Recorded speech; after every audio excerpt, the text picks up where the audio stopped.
before. It's real simple. It's just think of 2 truths and a lie for yourself, and you want to enter it in right up there at polev.com/AlexLomas238. And for those of us joining online, you can also do this. You need a computer? You don't need a computer. You can do it on your phone.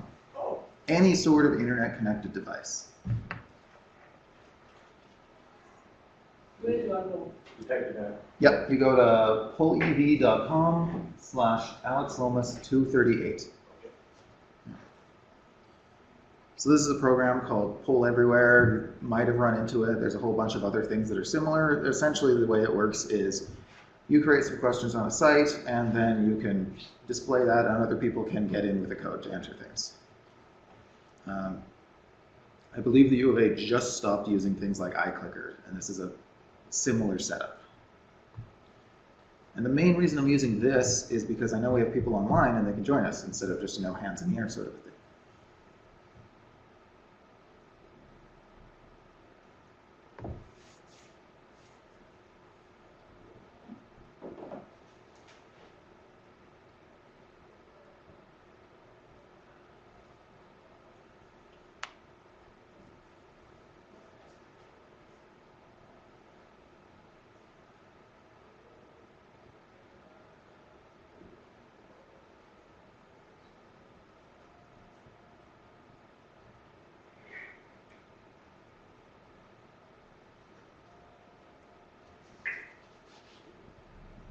I was actually hoping that would happen. This is one of the disadvantages of this system. It says separated by commas specifically because as soon as you hit enter, it then enters it into Poll Everywhere and it gunks things up a little bit.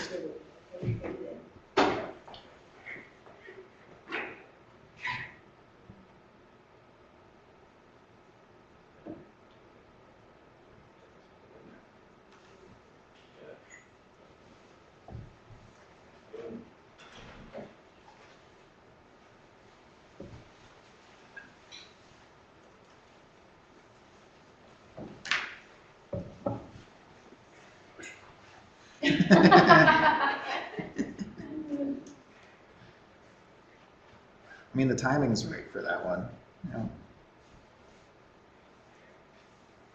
Okay, I see hands down for most people. Sorry. No worries.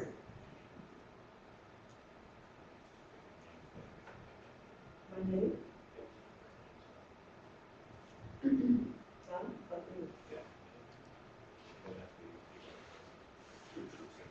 Oh, this one.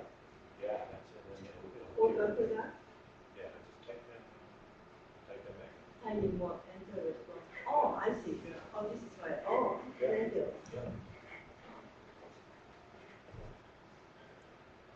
All right. So, who's that top one there? That's me. Okay, that's Kim. So, 30 years old, plays the violin, bachelor's degree in computing science. Okay, who thinks that first one's probably the lie? Okay, we got 1 vote for not 30. Okay, who thinks Kim doesn't play the violin? Okay, votes are split on that. And who thinks Kim doesn't have a bachelor's degree in computing science? There's only 2 people left, so. All right, I'm gonna guess, was it that one? Yeah. Yeah, okay, that's the lie. All right. I speak 4 languages. I'm an only child. I've lived in Montreal. Who was that? Okay, excellent. And okay, who think that was Jenny, right? Yeah. Excellent, thanks. Okay, who thinks Jenny doesn't speak 4 languages? I'd buy that. You got the glasses, you seem educated. Who thinks Jenny's lying about the only child part? That seems like an easy lie, yeah. Okay, lived in Montreal? Okay, do you have any siblings, Jenny? Yes, 3. Oh, hey, look at us. Well done. Okay, let's jump down a bit. Skydive, 3 kids, cat. Who was that? Was that one of our online participants? Do we have online participants? We have 2. Okay. We'll come back to that in a second. Let's go with 35 Edmonton Eskimos, 6 kids. Who was that? I put 2 lies in the truth. Put too light. Phil, you're actively. You need to be careful. Okay. So, who thinks Brian's truth might be the jersey he's currently wearing? Yeah.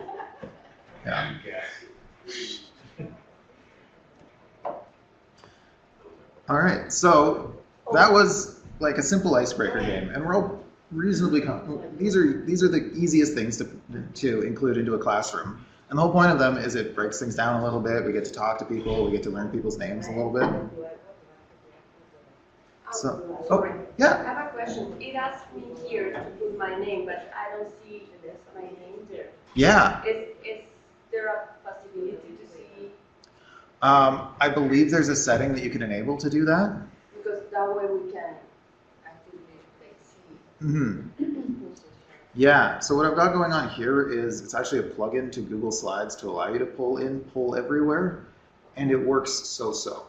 Oh, okay. Yeah. Okay. Yeah, trust me, we will be talking limitations of different systems in a second. So why even bother to include play and games? And especially why even bother to include this in adult stuff? This is the kind of thing that we're all like intuitively know that including play and including games does make learning a lot easier and a lot quicker. But it's also the kind of thing that's really easy to forget about. So this is a person by the name of Dr. Stuart Brown, and he's done a lot of research into this. Here's the little beginning of his TED Talk, and I've got a link down at the bottom to get to his full TED Talk. We'll have these slides emailed out to everybody. They'll also be posted to our website. And we also have a link down at the bottom right of our slides that'll take you directly to them. So don't worry about like memorizing any of this. So here we go, a fly-by play. It's got to be serious if the New York Times puts a cover story of their February 17th Sunday magazine about play. At the bottom of this it says it's deeper than gender, seriously but dangerously fun, and a sandbox for new ideas about evolution. Not bad. Except if you look at that cover, what's missing? You see any adults? Well, let's go back to the 15th century. This is a courtyard in Europe, and a mixture of 124 different kinds of play. All ages, solo play, body play, games, taunting, and there it is. And I think this is a typical picture of what it was like in the courtyard then. I think we may have lost something in our culture.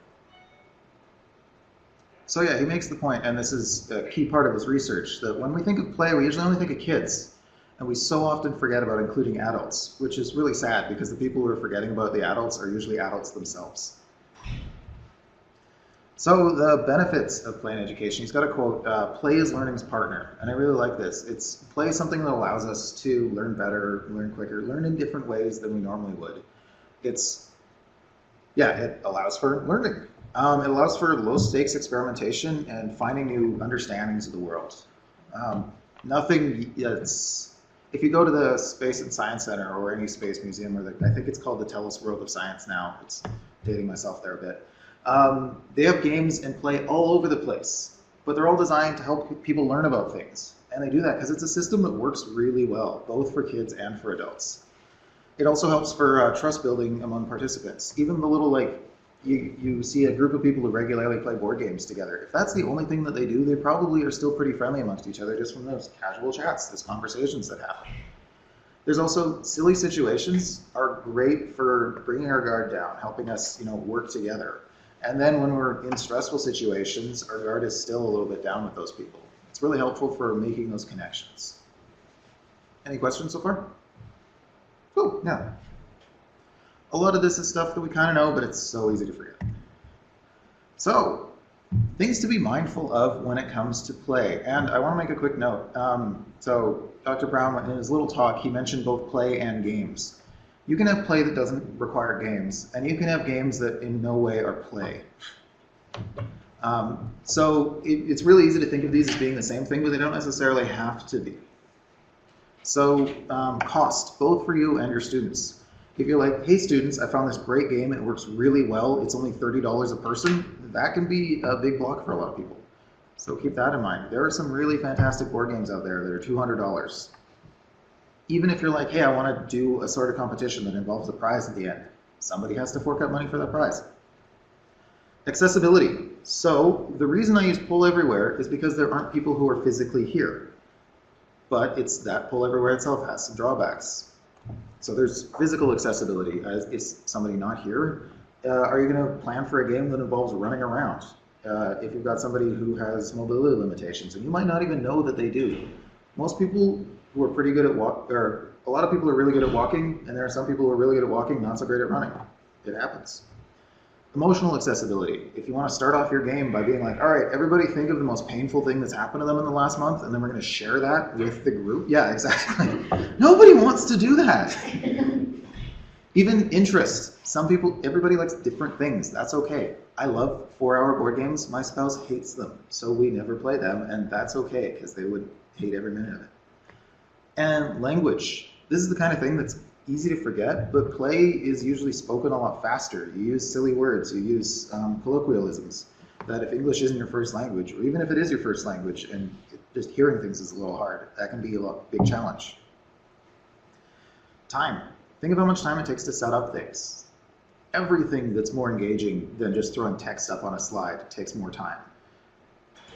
Factor that in. Even the switching time between things. The amount of time it takes to be like, all right, we're going to take a minute to play this silly thing and then we're going to switch back to it. Even if it only takes a minute to do your actual game time, and keep in mind your actual game time, it can still take time to switch back and forth between things.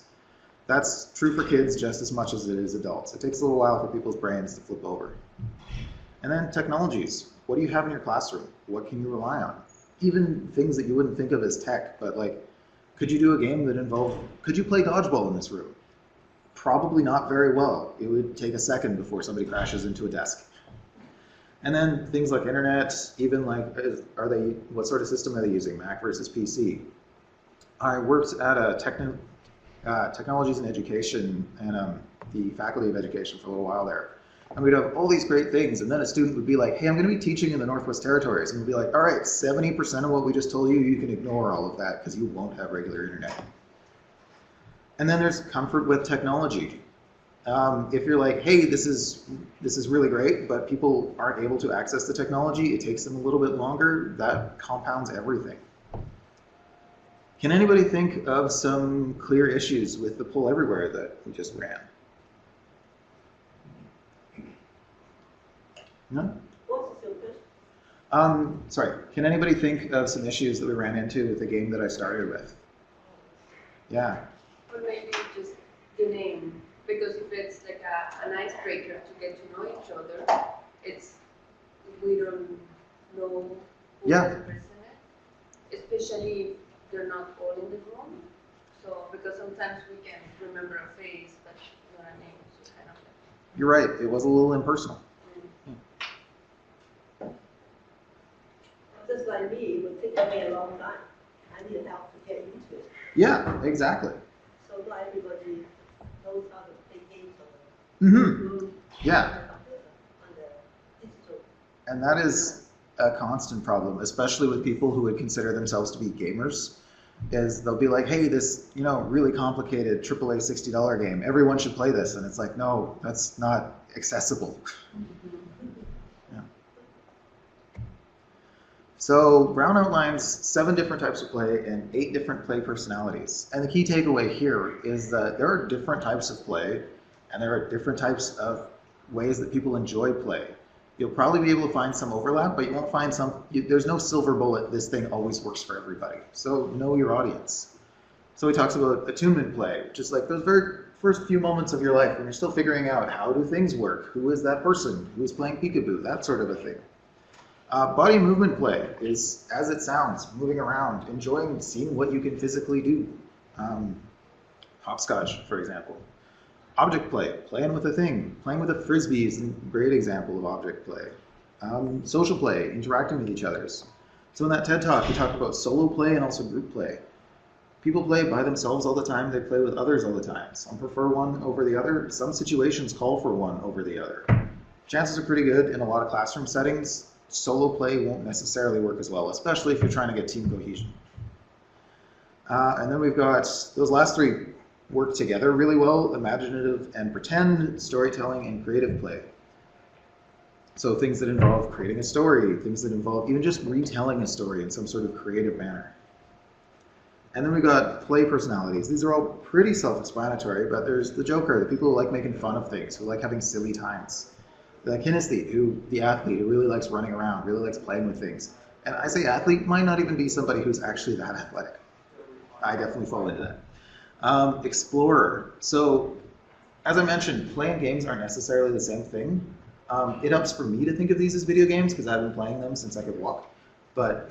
So exploring is great for those open world games, but it's also great just for regular life. Competitor. Some people really like competing. Some people really hate competing. Some people, it depends on the situation. Director. Some people really like being the one in charge, pulling the puppet strings. And we've got collector. Pretty self-explanatory. I like having the things. I've got to be that person who finds all of the stars, gets all the stamps, blah, blah, blah. We've got the artist and creator and the storyteller. So, one of the advantages of Pull Everywhere is those of you who did the first one, now you just have to open up your phone and it'll automatically take you to this. Those of you who came in late, up there at the top we've got a link to go to. So that's pullev.com/AlexLemus238. Excellent.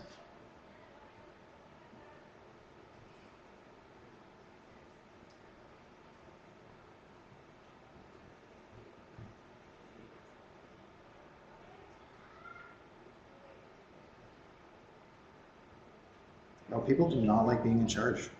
I get that. I'm not a director either.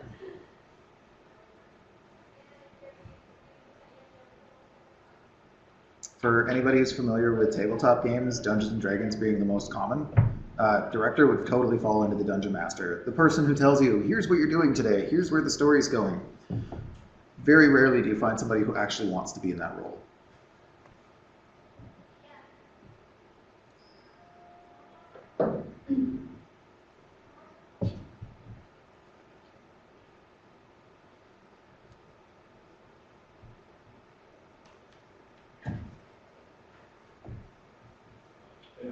Yeah. Would you classify the use of Pull Everywhere as kind of a type of play as well? Absolutely. And as silly as it sounds, people like tapping buttons. Yeah.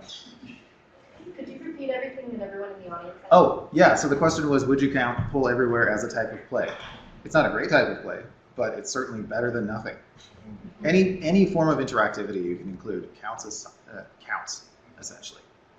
But don't try and force it. Some situations call for interactivity, some of them don't. Don't try to force it is probably a great takeaway from any teaching lesson. Okay, so we can see that if we've got a game that works only on the Explorer page, we'll probably get a decent number of people, but we won't get everybody. But if we can find games that include a couple of different things, or if we can find ways to have the same lesson taught in a couple of different varieties of play, then we've got a much better chance of including people.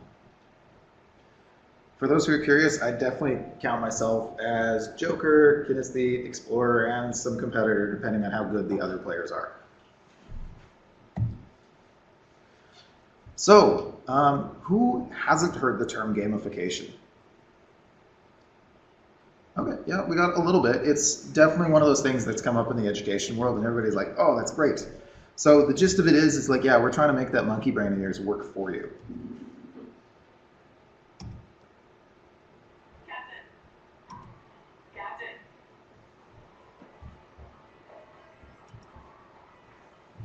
Sorry. I'm just about to enter Sprinkle City. They make the game as easy to get out of the world to give you some false sense of progress. So, just stop playing. I was just about to enter Sprinkle City. Sharing that problem. This game started to make my work. I was reinforced with my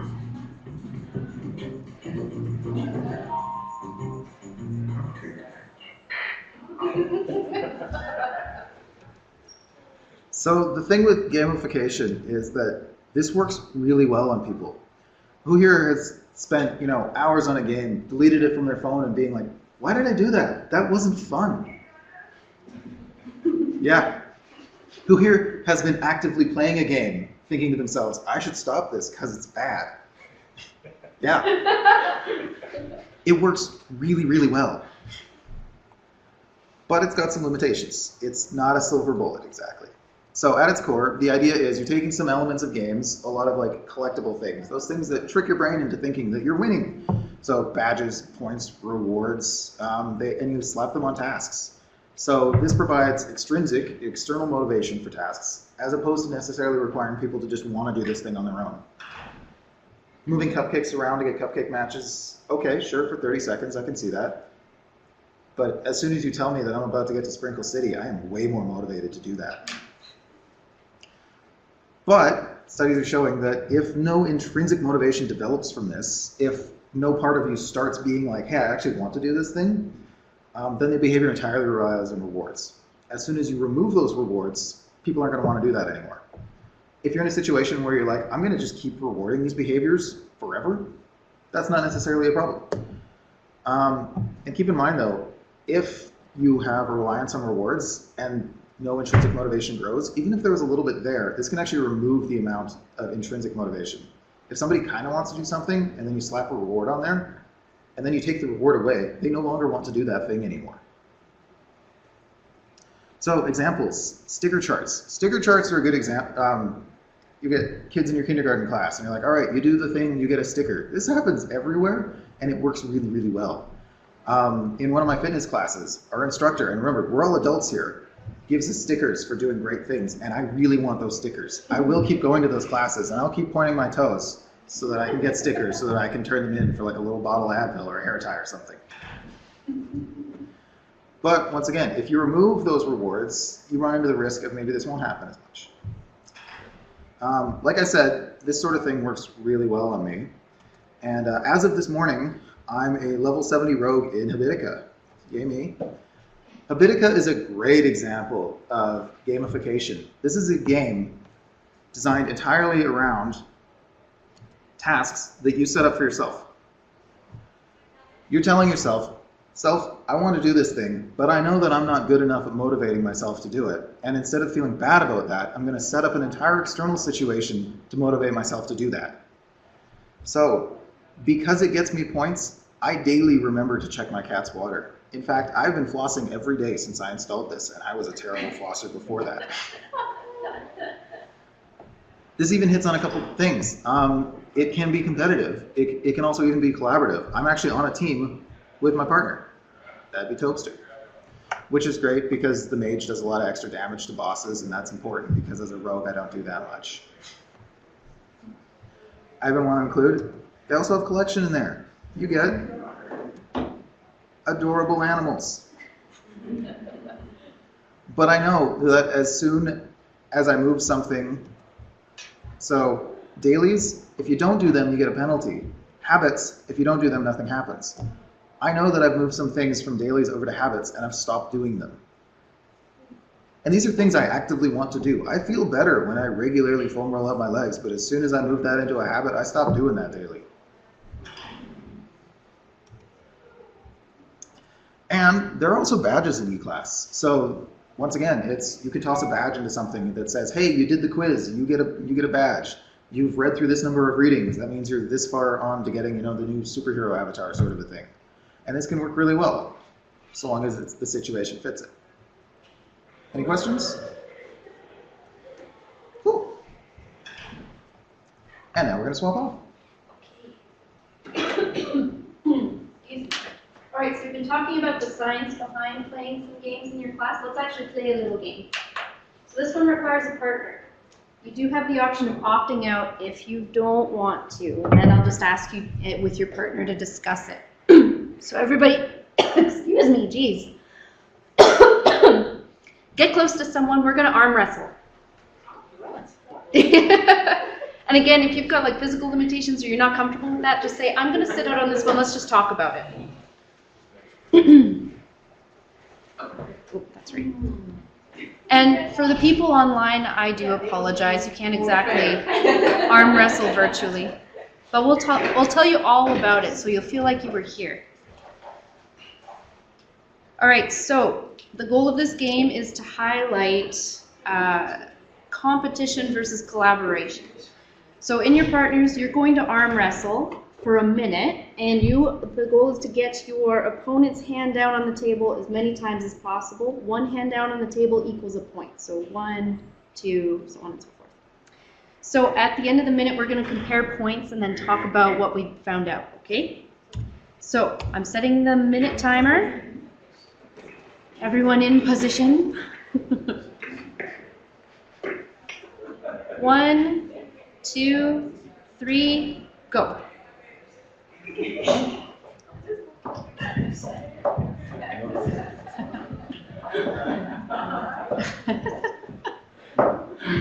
can be allowed when we get tired. At least 30. All right, I'm going to stop the clock because everybody figured it out. We're going nuts now. 120. 120 points, Brian. Yeah. I don't believe you. 300 over here. 300. All right, so for those of you who weren't here in the room, some people started trying to arm wrestle right away, but some people figured out, oh, we get points for as many times as we put the hand down, so they just started going back and forth real quick. And that's just to highlight how in traditional classroom settings, we kind of set up this environment of competition. So you're working against each other to get better grades. You know, in games, we often are competing against other players, but we can achieve a lot more together through communication, through our common understanding. So somebody figured out, okay, if we work together, we can do more in this game. So I'm going to touch upon that a little bit more. So you want to pick a game for your class. I put together some 4 steps for you to make it easy, make this process smooth so everything works together. And I would recommend first and always for anything, not just for games, select or craft your learning objectives. If you start with the end goal in mind, things get a lot easier throughout the whole process. You're going to know what you want your students to achieve. Your students are going to know what they need to achieve and what that looks like. So always, always, always start with your objective. Then you can go find your game. So finding a game and then deciding, I want to shove this into my course somewhere, is kind of like trying to parallel part from the front rather than backing up into it. It's just going to be awkward and messy. You're going to have to do a lot of jostling around. So first, find the end in mind, then find your game. Most of the times, too, you can find a seemingly unrelated game that doesn't look like it would fit in your course at all. But if you know your objectives, you can tell your students that, and then it all makes more sense. You can connect it a lot more readily. Third, once you're going to play the game, make sure you tell your students more than once, hey, this is the objective of the game. This is our learning objective. This is what you're going to focus on while you're playing. That gives them a really good foundation of which to, oh, I thought we turned this off. Sorry everyone, we're supposed to take a break. We'll get one in a minute. You give them a really good foundation which to build their learning, so it kind of opens up pathways for more solid connections between concepts. And finally, after you play that game, have a conversation or review what was the objective, why were we playing this game to begin with. So you'll notice, out of those 4 steps that I made up, based on my expertise, 3 of them have to do with learning objectives. So I put together a little mantra for myself. What do we want? Objectives! And what do we want them? All the time! Just always focus on your objectives, and teaching in any situation just gets a lot easier. I know, I'll give you time to write down that mantra. I know it's awesome. So, a lot of you come from a lot of different backgrounds. We really wanted to pick specific games that would work for everyone, but as that turns out, it's really impossible to do. So I put together a few ideas that some of you might be able to use, and there are further opportunities to research on your own, so we're pointing you in the right direction. That being said, my first example is very specific. Who has heard of Pandemic before? Oh, really? No one in this room? Great. Well, Pandemic started off as a really cool board game, but now it's also a computer game. It's available for like $10 or something. And the idea of the game is that you are 4 to 6 players, I think, and you have a role and you can do specific things all across the world. And the idea is you and your teammates are working together to eradicate a disease before everyone dies. And what's really interesting about this game, why I love it so much, is that instead of fighting against the other players, you're working together. You have to pay attention to what you can do, what your teammates can do, and what's going on the board. If you don't stay a couple steps ahead and plan your moves out, then you can very quickly die of a zombie apocalypse or something. So this game, I think, would fit really well for a lot of courses that want to emphasize how to work together as a team or facilitating group work skills, because you do have to stay in communication of this is my role and this is what I can do, what can you do, what are the consequences of those actions. Now, the board game itself, it's probably really expensive. Like Alex said, board games aren't cheap anymore, so buying a few copies of a board game for your classroom could be nuts, but especially if you've got a classroom full of people who seem to know how to work a computer, they can buy a $10 copy of this game and work with their teammates online. And you can use that just as a fun homework assignment. So in more general terms, there's also a great thing called Khan Academy. Has anyone here heard of Khan Academy before? Yeah! Great, especially for languages, this is good. So Khan Academy started as this uncle who wanted to help his niece and nephew out with elementary math. So he was making 3 to 4 minute long videos, and then he would give them little practice questions after. And over time, this thing blew up, and now it's got a wide array of subjects at many different grade levels, where you can view different videos based on your interest, and then follow up with practice questions. And you can collect points and do various things with those points to up your profile. I myself got really interested in learning math again because I haven't done that since high school, and it did have a little bit of gamification principles, but I was also just intrinsically motivated to learn more and sharpen my skills. So you might be able to find something that pertains to your course on here because it does also include post-secondary subjects as well. Jeopardy templates. Has anyone ever played Jeopardy in their class? One person? Great. If you Google Jeopardy template, like 100,000 results will pop up where you can download a PowerPoint and fill in your own questions and answers. I used to use this religiously when I was teaching in elementary and junior high for unit review.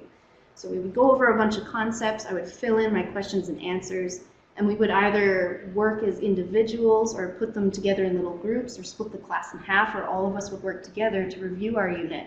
And it was really fun because students got to pick whatever category they wanted, and it kind of made it a little competition, like how many points can I get for myself? So very handy, very versatile. Google Jeopardy template, you are set. How many people ever thought that Google Forms could be a game? Boring stuff here. No, nonsense. Google Forms has an option for jumping people to certain sections based on their response to a question. So using this feature, you have the opportunity to build choose your own adventure activities. So if you took our survey in the spring for our professional development, depending on if you said you attended or not, it would skip you to a certain section so you wouldn't get certain questions that didn't pertain to you.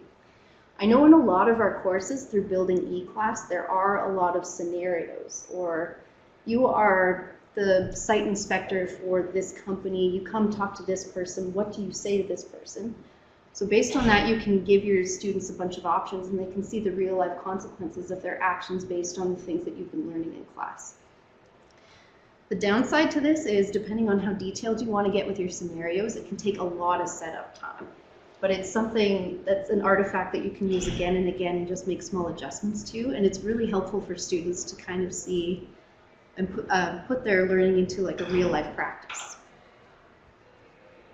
And finally, I've got these 2 game apps here. They're not games themselves, but they're game stores, sort of, Origin and Steam. So Origin is a little bit more on the consumer side, like Alex had mentioned earlier. It's got like AAA games, so like Halo or Call of Duty or what else you can think of. But Steam has a lot of independent games and educational games as well that are free to play. They're 60 cents each. There's some expensive ones on there. But based on your needs, you can type in key search words and it'll give you a list of things that apply to that. And I really like Steam. That's where I found out that Pandemic was a computer game after all, because it just has so many different games based on your needs. And you can see reviews there from people who paid for it and other game developers. So you can kind of get a sense of, is this going to be useful to me?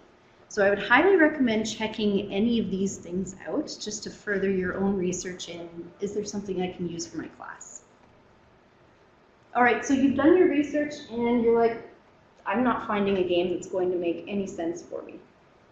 At the very least, it's not so much a game, but it's moving. You need to incorporate break times into your course, whether it be online or if it's in person. Find some way of encouraging your students to get up and move every 30 to 60 minutes for 2 to 5 minutes. And the reasoning behind this is we've seen a lot of being sedentary is the new smoking, but it's not just physical, it's also mental. If you spend too much time in one spot trying to focus on one thing, your focus is just going to crash like this, and your learning isn't going to be as sharp. So during your breaks, like if you have an in-person class and you're like, all right, we're going to break for bathroom or go get a coffee, I'll meet back in 5 minutes. Some people might not get up. They might just stay sitting in their seat and check their phone, which isn't that great of a break. I mean, they don't have to focus as long, but they're also still not regenerating and getting up, moving. The oxygen level isn't spiking at all. So we have lots of time. We're going to do this. We've been sitting for a while. We're going to have a break. So everybody stand up. Great. This is one of my favorite workout sites called fitnessblender.com. They have hundreds of free videos, including this one specifically designed for a break at your desk. So we're going to follow Kelly here. Everyone online can follow this too. I'm going to make sure the volume is up on this because it was quiet earlier. All right, that's as loud as it goes. Sorry if you can't hear at home. Just follow Kelly. Hey guys, it's Kelly from fitnessblender.com, and today I have a feel-good stretch for you. This is a great routine to do at your desk if you spend all day long at your computer, and it's great on sore muscles. It also works well for a warm-up or cool down depending on what your routine is.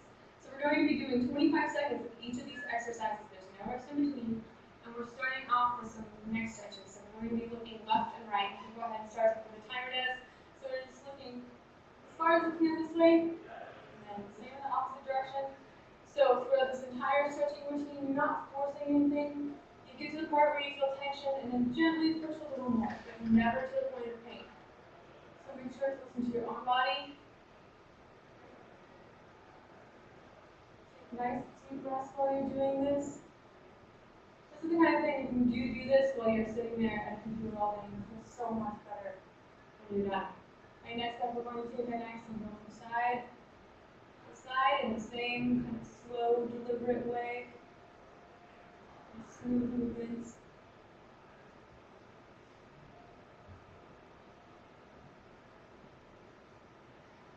Surprising what just a few minutes of exercise can do for your stress and energy levels. It's kind of incredible. Really. Alright, next up we're doing dim rolls. So you're going to scoop down and then back up to the side over there.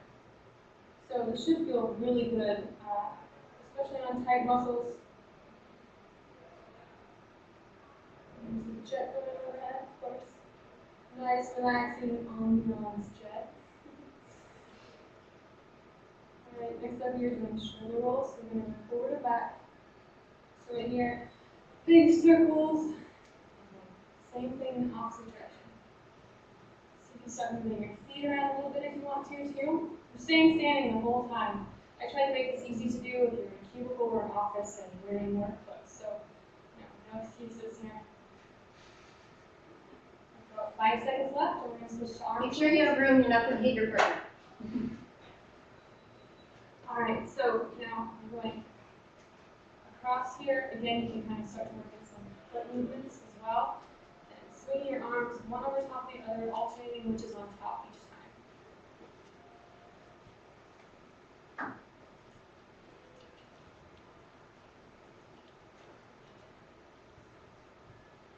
Next up, you're going to do torso twists. So plant your feet, try to keep your hips fixed. and turn as much as you can without doing this. So keep your hips stable and then rotate with the weights. Nice stretch through your sides and your stomach.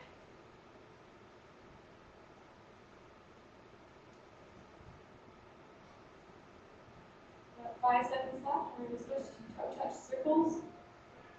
So we're scooping down towards one toe, go over to the other, come back up, and then repeat and up.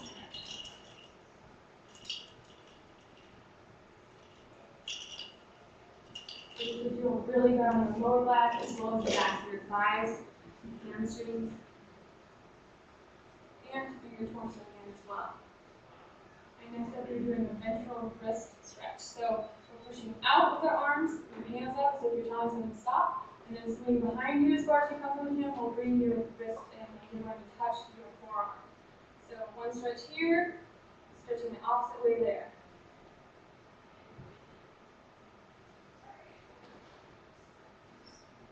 Five seconds left, and we're going to slow butt kicker hold. So right here, you're going up, pick yourself in the butt there, get a little stretch through your quads. And then pulling your shoulder blades back and together so you're staying nice and tall while you're doing those pulls from your arms.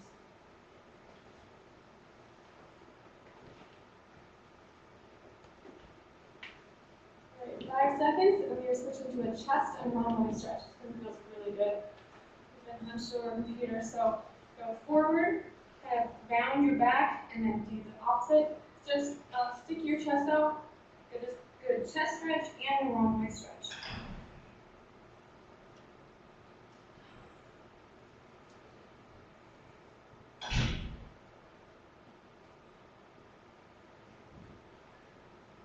And next up, we're doing the side lean torso stretch. So just rocking back and forth from side to side.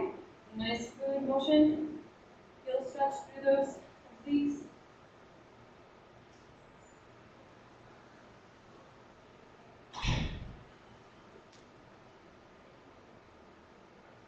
Now 5 seconds left, and we're going to do an overhead stretch with a floor speed. This is really good too. So deep breath, hands over your head, stretch out everything, give your fingertips.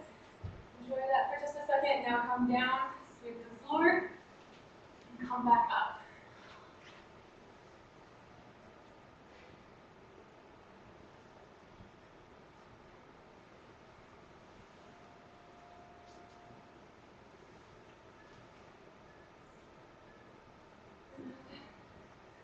That is already it.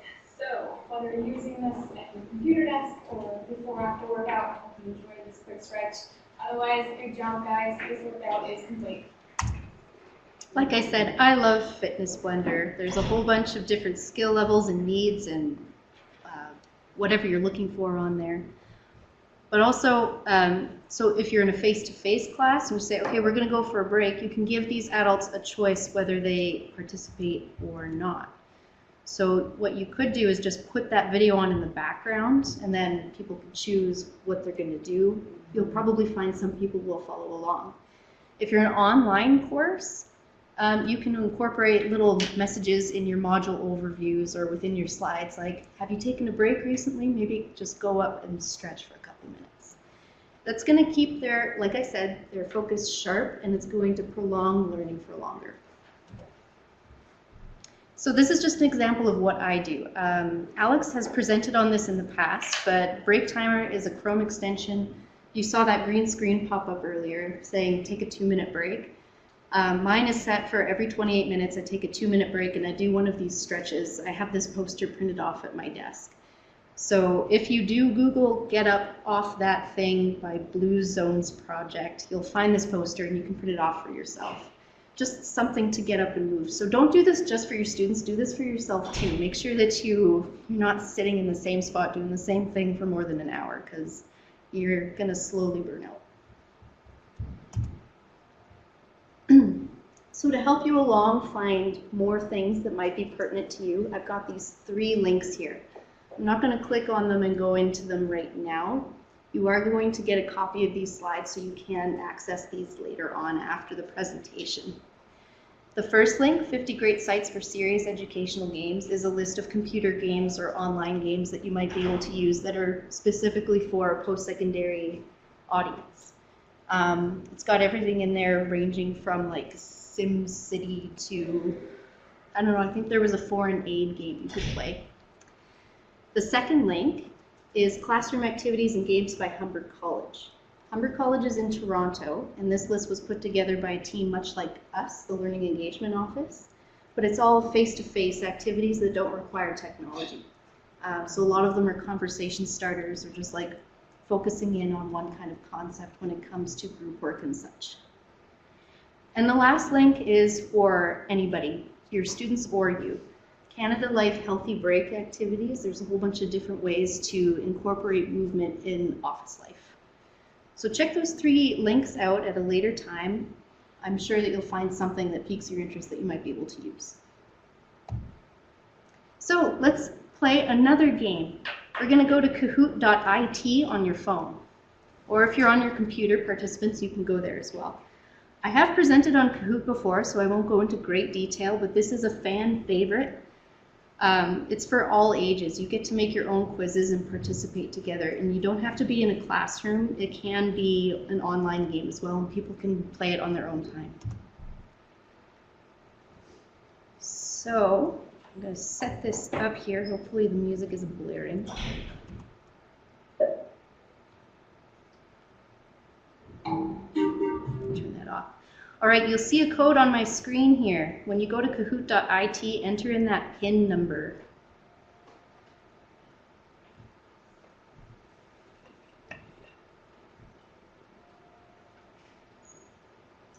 Can you minimize the Adobe? Sure can.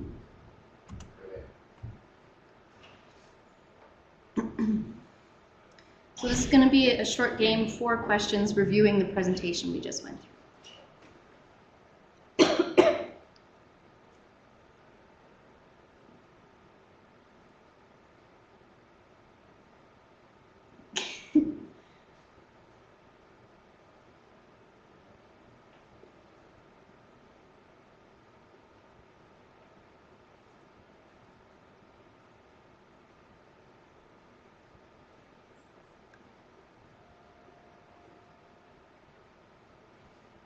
All right, I've got 6 players. Is anyone else trying to join? Okay, I'm gonna get started on this game then. All right, so the options will show up on screen, and you just click the corresponding shape that's the answer.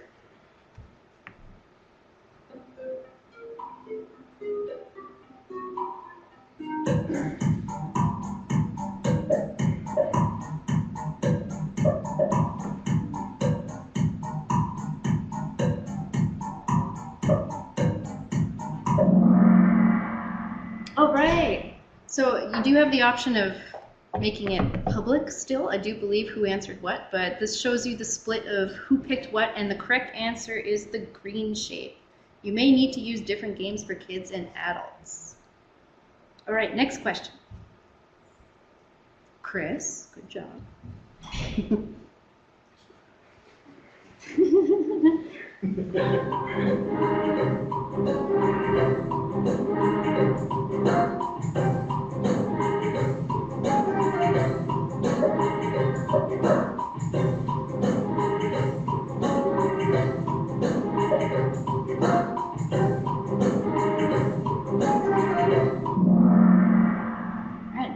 So gamification is best for behaviors where intrinsic motivation will take over. So make your monkey brain work for you.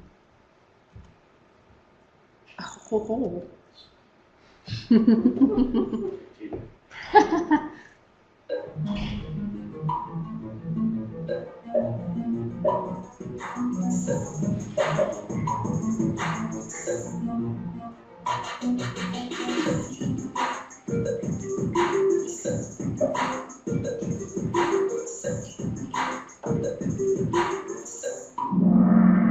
All right, so in using a game for your class, remember those 4 steps I made up?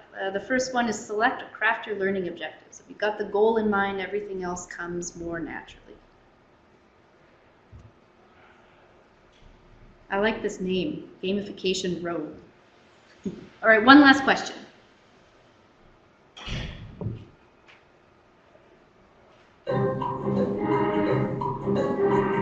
So what's the least beneficial kind of break?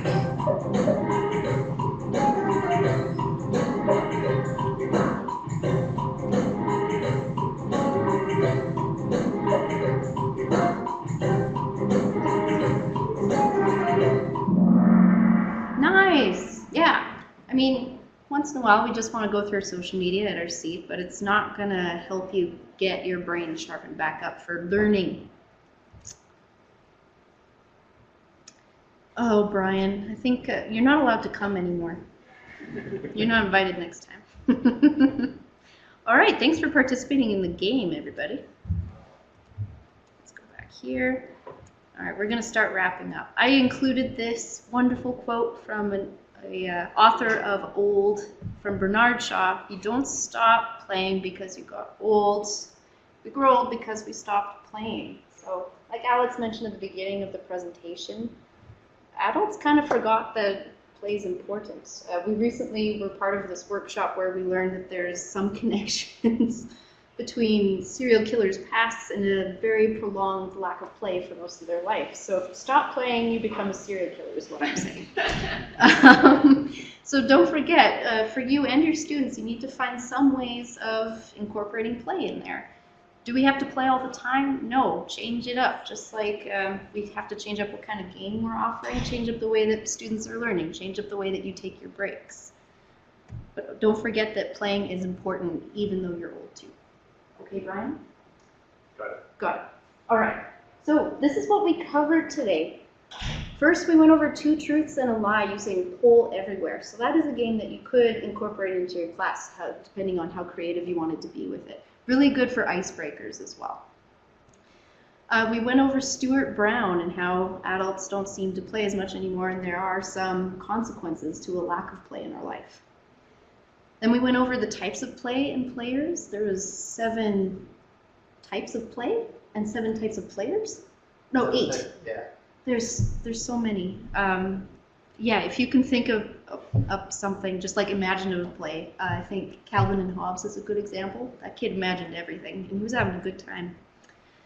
Gamification is where you turn some sort of lesson into an extrinsic, motivated kind of game, like Habitica. You could use that for your students, or just recommend it to them so they can set up their own study schedule and get experience points for it. The arm wrestling game we went over, you could use that as to highlight a point about collaboration and communication, or cooperation versus competition. On that note, collaborative games have a really good impact on building stronger relationships between students and learning more. So like I said, traditional classrooms tend to be a little bit competitive, but if you can find ways to incorporate collaboration in there, everyone benefits just a little bit more. Khan Academy is a great website. Check it out after you leave here. There's so many different subject areas. Even if something doesn't appeal to your class, it might appeal to you in your personal time. You can get little points. I even think that there's art history on there somewhere. So if you can think it up, you'll probably find a video for it. Also look for Jeopardy templates on Google and download one and play around with it and see if you can use that in your course somewhere. Again, it doesn't have to be a face-to-face course. You could upload that to your e-class online and students can play with it at their own pace. Choose your own adventure Google Forms. Like I said, this takes a lot of setup, but it can be really fun, especially if you have a scenario-heavy course where you want your students to practice role-playing and seeing what would reasonably happen. Steam and Origin are really great video game stores. Sometimes they offer things for free. Sometimes those free games are educational in nature. So go check them out. If nothing else, find ways to incorporate movement breaks or give your students that opportunity to move in your class, because that's going to keep everything working like clockwork. And Kahoot is one of my favorites. Of course, that's a game that you can all use too. It's free and it's really accessible depending if you're face-to-face or online again. And of course, most importantly, don't stop playing. And we want objectives all the time. I want you all to remember that mantra. So this concludes the presentation. Did anybody have any questions for us?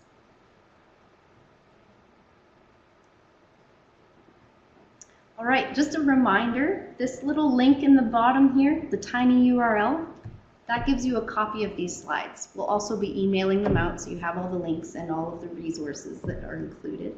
And you can always contact us at leolearn@ualberta.ca. I'm sure everyone has that email burned into their brains. If there's nothing else, then you are free to go. Thanks again for coming. Thank you.